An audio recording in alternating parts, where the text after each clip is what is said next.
thinking that Scott probably had detail in here that was later taken out. It might be that his book was just too long. I know he said at the start that the early chapters people felt they didn't need to be in there, but he couldn't bring himself to remove them. I'm wondering if there was material at this point that he did remove, and if so, I think people did him a great disservice by suggesting he do so.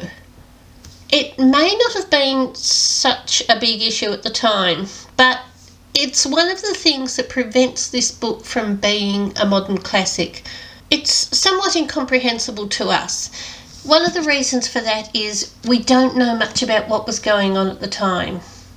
So it's quite possible that anybody of 1815 did know what was going on at the time in a way that a modern book today, we wouldn't have to describe how you drive a car, for instance. We would just say that somebody drove a car. It would be quite clear. But I think even at this time, I think he skipped a bit too much. He left a bit too much out. And that needs to be put in here if it's going to make any sense to us at all. The thing is, everything that is missed out in this book is the atmosphere, the events, the background of the story. That is, I think, the biggest issue. There is no background. It's all very well to follow Edward, but especially given he's such an unobservant character, or if he is observing, he's not reflecting anyway on what he sees. If we don't have any kind of background at all, we can't possibly be in the moment. I think at this point that's what I need to do. I need to instill that background that Scott's narrative misses. The bulk of this background is what Charles was doing. I said in the last video I was feeling the lack of that. I wanted to know what he was doing at this time. I have found those details in histories. Now, the issue is, of course, history is a perspective. Any written history is going to be a single perspective or perhaps a group perspective. Even a peer-reviewed history is not verisimilitude. You can't write every single detail of a moment. Everything that happened, every word that everybody spoke, every misword, every grunt, every step, every glance, you can't put all that into anything. There is so much happening in every single second that could be described if you wanted to do that. So what a historian will do is pluck out the elements that are most important to give a reader some idea of the events, to form enough of a scaffold of the events that the reader can put themselves in that moment and fill in the blanks in a way that's likely to be accurate. And of course, that's where we come back to perspective, because every single person writing up a specific event will pick slightly different details to include. For every single person, there will be something that they saw or did or read about or whatever that they feel is important enough to put in that anybody else writing about that same event won't. Which is why you read several histories of any event to get an overview. When we are looking at an event from this era, it's so long ago, there are fewer people writing it up. Of those people who wrote it up, some of their accounts haven't survived. There are official accounts, there are accounts by wealthier people who could bind their histories into stronger bindings with better leather and better stitching that found their way into parliamentary libraries where they stayed safe for hundreds of years. There's all these factors involved. I guess what I'm saying is I've taken this history from a couple of accounts that I've found. They're not the only ones out there. They may not even be the most accurate, but they're the ones that are most focused on the aspects of that time that are relevant to Scott's book, being the social events and the attitudes of people in Edinburgh, and basically what Edward would have seen and heard on a daily basis when he was there at the time. And so I have taken excerpts from this, I have printed them out, and I will pop them on the screen. but I will also read some of them out because there's a lot of writing in it.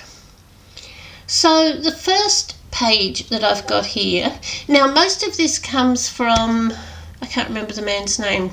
Most of this comes from the book that I used in the last video, the history of the Jacobite Rebellion 1745 and 1746. So to begin, I'm sitting in a random corner of my house because I've been shifting furniture a bit and I've got a new item of furniture arriving. It was going to be tomorrow, it's now in 2 days, but I've got this area cleared for it. And that means I've created mess elsewhere. So this is my nice little neat corner at the moment.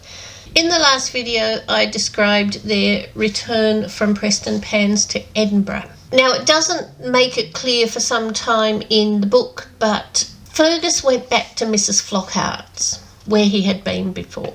So, after Preston, Charles, that's Prince Charles, continued under the style of Prince Regent, meaning he called himself Prince Regent, to exercise every act of sovereignty at Holyrood House, the same as if he had been a crowned monarch in undisturbed possession of his kingdom. He ordered regiments to be levied for his service, and troops of horse guards for the defence of his person.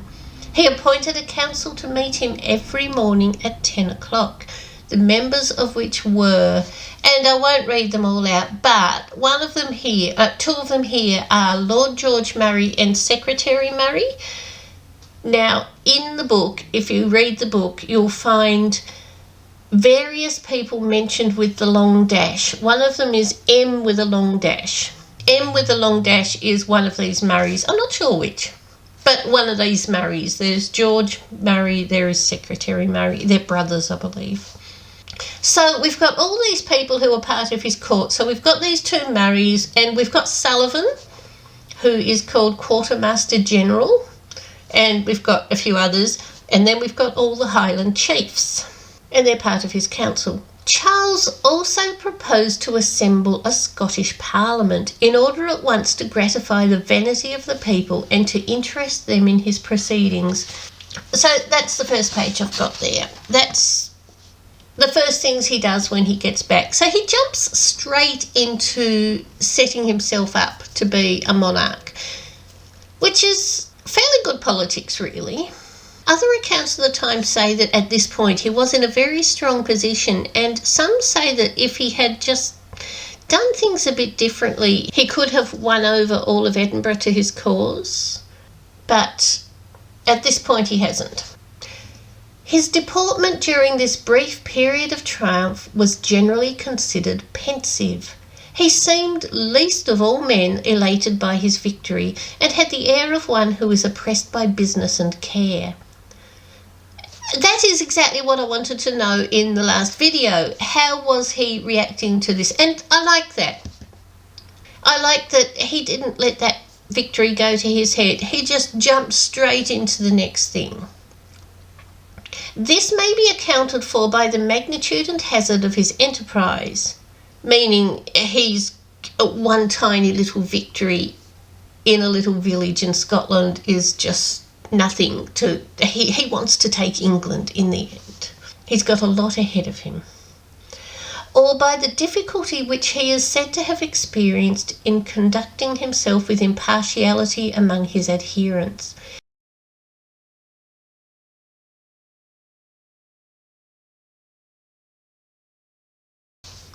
He nevertheless gave occasional balls to numerous ladies who favoured his cause, and generally dined in public with his officers.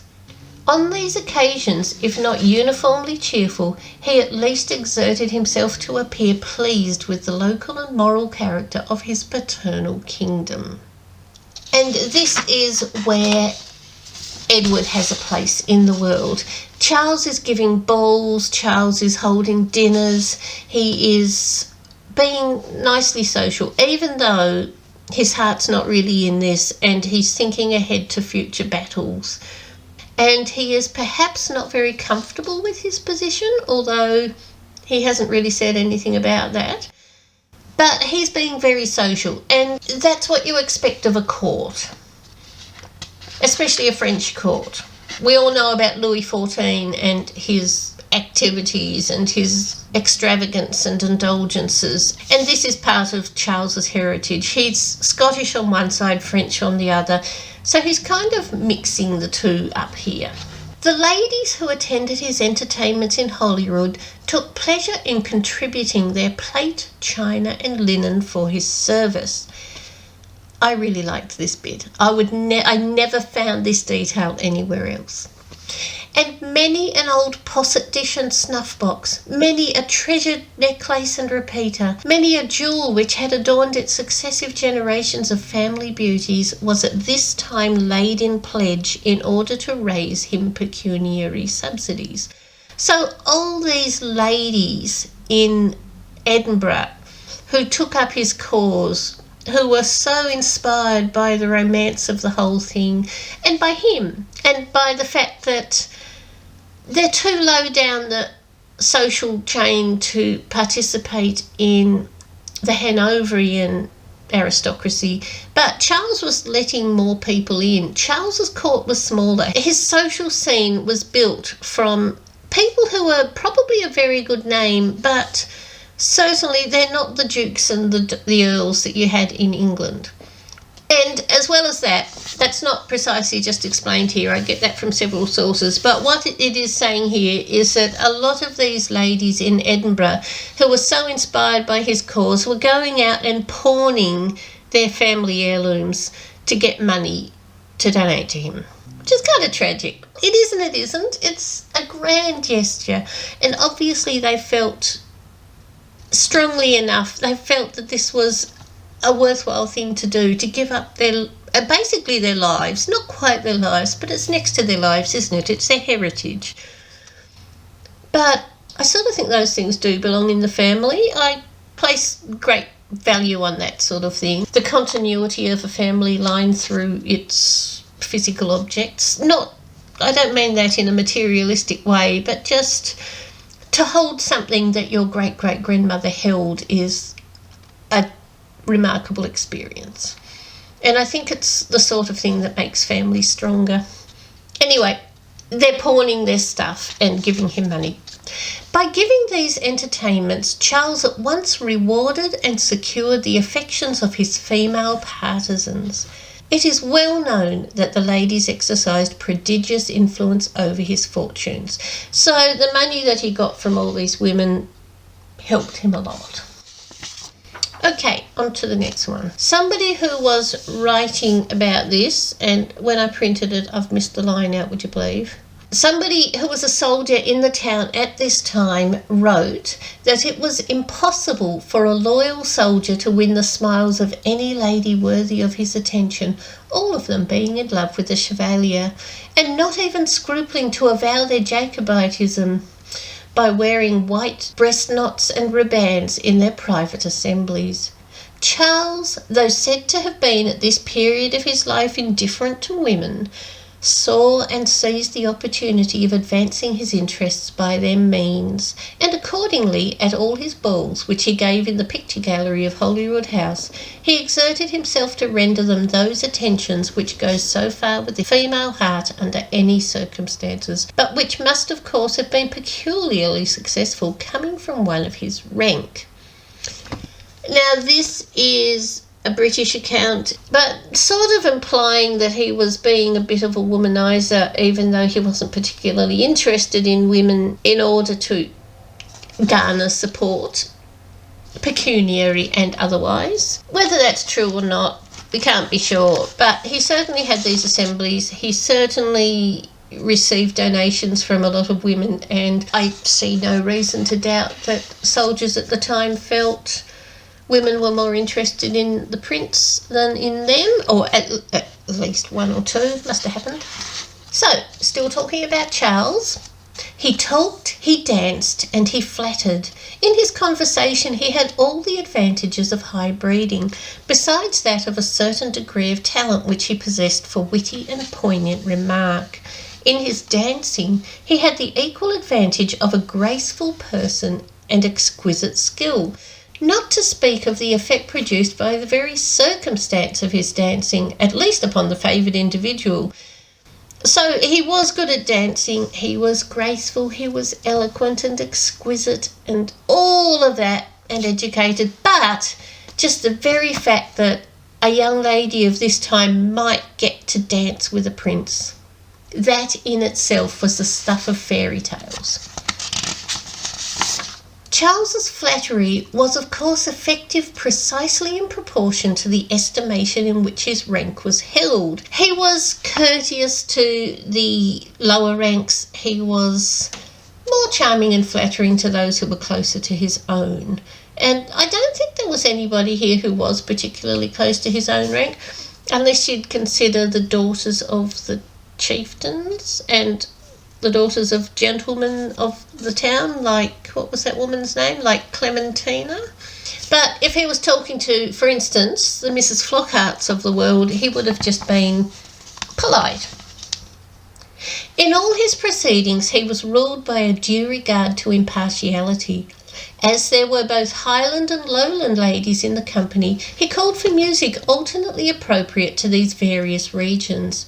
Sometimes also he took care to appear in a habit of fine silk tartan with crimson velvet breeches, meaning he was never going to just be in a kilt, and at other times in an English court dress with the blue ribbon, star and other ensigns of the Order of the Garter. That's actually all I have on the social circumstances of the time, but that's enough to show what Fergus and Edward were living in. That's a detail we need to know to get on with the story, to know what was going on with those two at this point in time.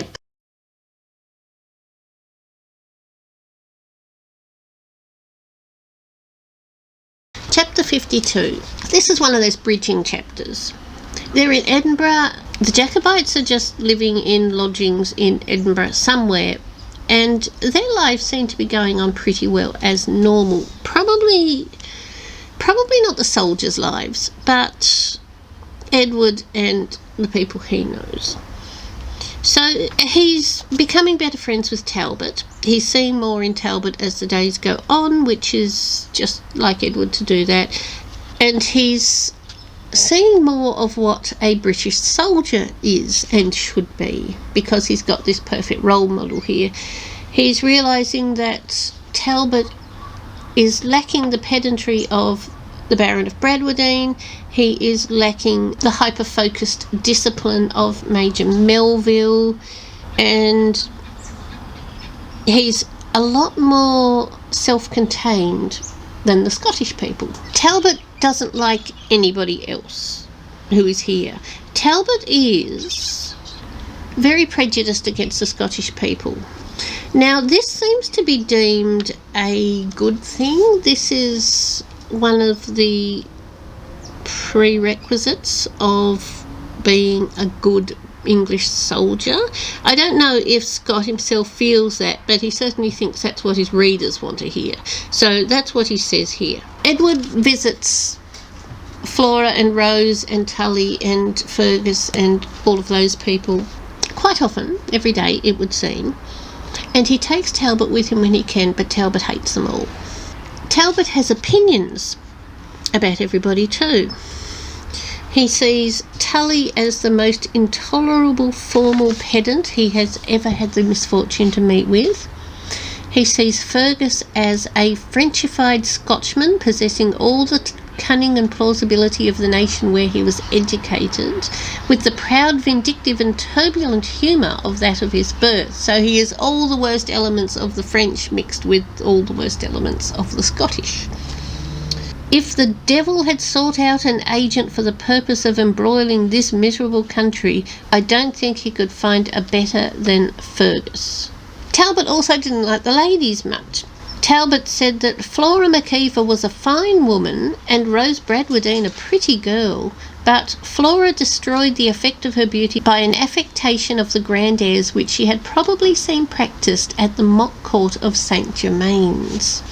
And Rose Bradwardine, it was impossible for any mortal to admire such a little uninformed thing, whose small portion of education was as ill adapted to her sex or youth as if she had appeared in one of her father's old campaign coats upon her person for her only garment.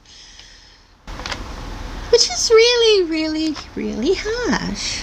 Now, much of this was mere spleen and prejudice in the excellent Colonel, with whom the white cockade on the breast, the white rose in the hair, and the Mac at the beginning of a name would have made a devil out of an angel, and indeed he himself jocularly allowed that he could not have endured Venus herself if she had been announced in a drawing-room by the name of Miss McJupiter.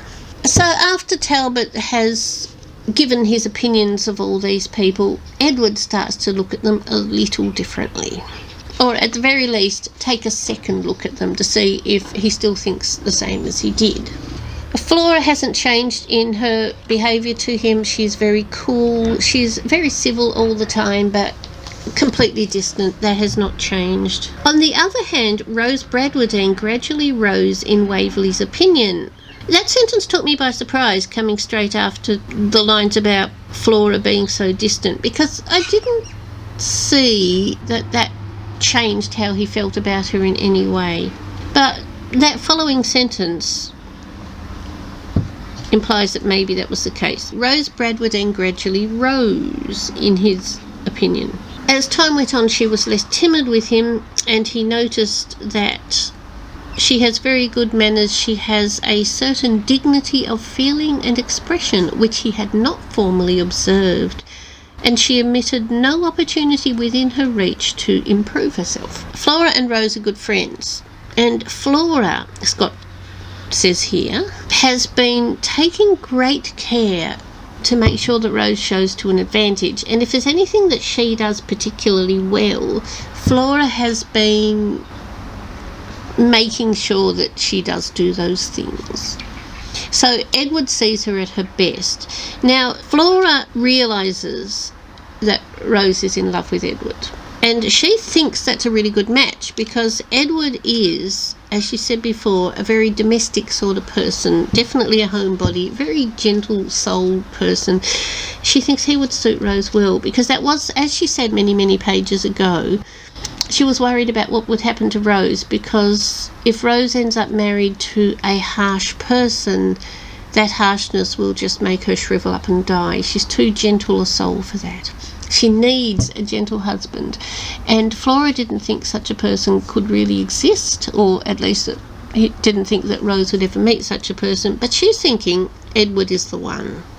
So since Rose is in love with Edward, she's doing what she can in the most subtle way to bring them together. Now, Rose, apparently, she doesn't realise she's in love with Edward.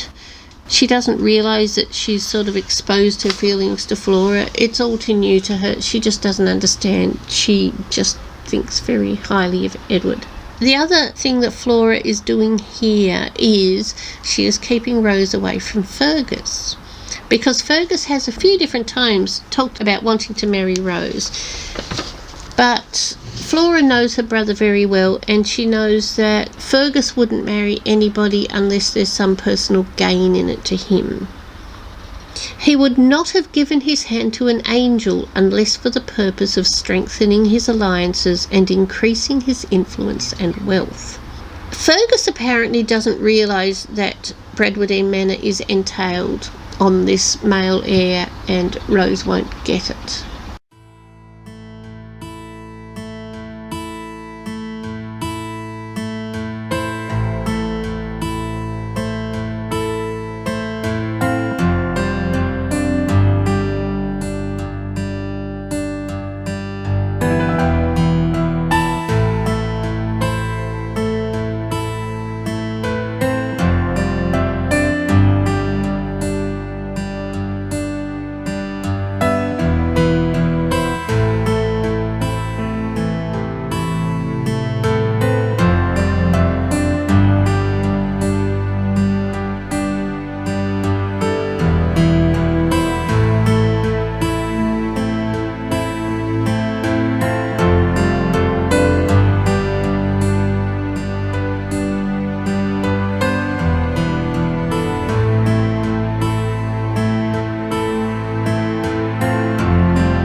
That's something that Flora doesn't feel she can easily say to Fergus, because he would be really obvious in his sudden coldness to Rose, and that would then cause another rift between Fergus and the Baron of Bradwardine, and who knows what other rifts might emerge there. So she doesn't actually want to just say, look, she's got no money, she's got nothing, because of that bad result, especially at this time in the Jacobite affairs.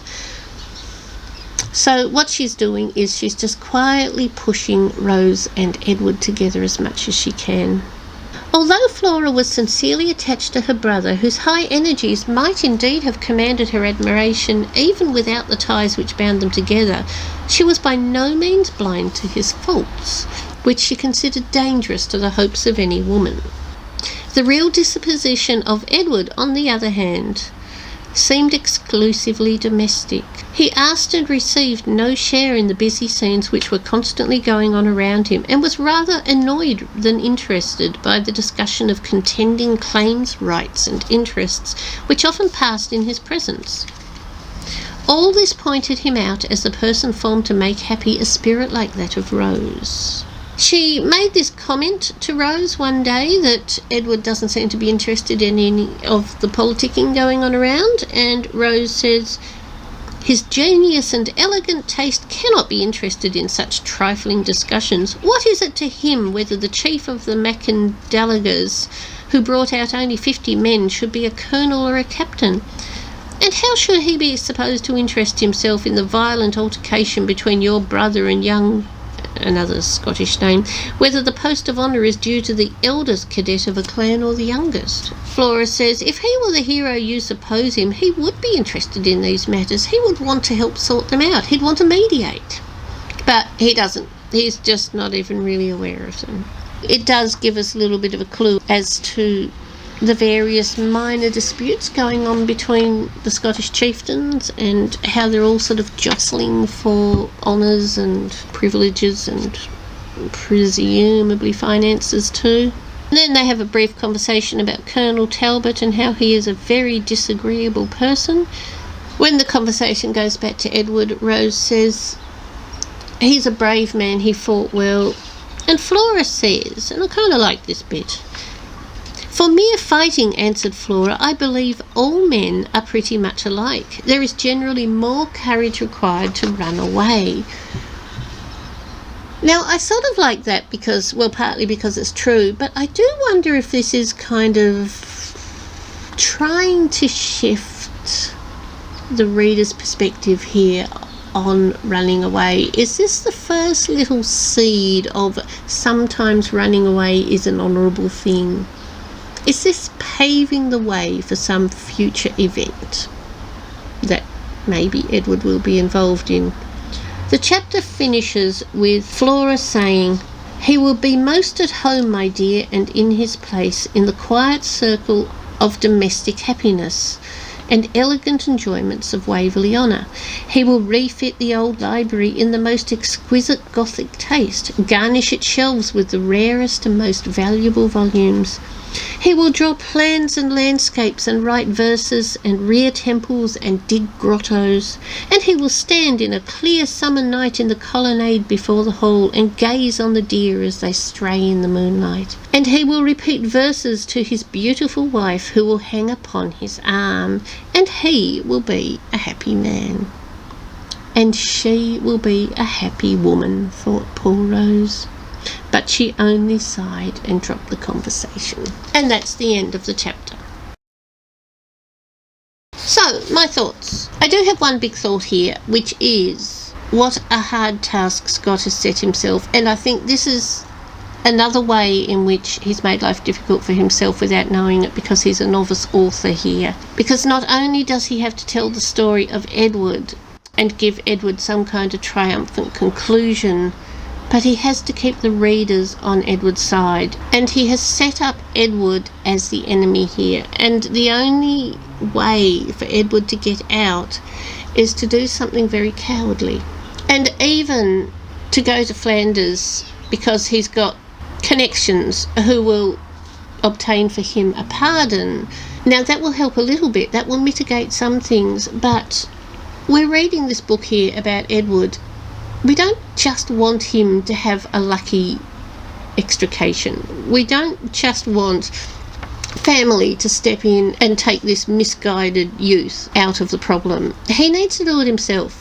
He needs to do something brave. We, the readers, need to view what he's doing as honourable. So how can Scott do that? How can he, at this point, give Edward an honourable exit from this event? And I do wonder at this point, it does look to me like he's planned it quite well. So he probably does have his ending all decided already. But that sentence of Flora's does look to me like he's realising he's got a tough job in his hand. He kind of needs to get the reader into the right thought process here. I think we might see more of that in the chapters to come. That running away can be the bravest thing. I also note that in Flora's final sentence there, we have had a reintroduction of Waverley Honour. It could be accidental, but the way it's written, the words that are used, the words Scott puts in Flora's mouth, it's reminding us that he has dignity, he has place, and that as the gentleman of Waverley Honour, which one day he will be very good at that. He will excel in that role. That is his role, that is his birthright. He's going to be good at that when he's back there. And I think that's something else that Scott is pushing on us at this point, because maybe he's realised that it's hard to see Edward as a very honourable man at all. And we'll only find out when we read on. So I'll leave it there.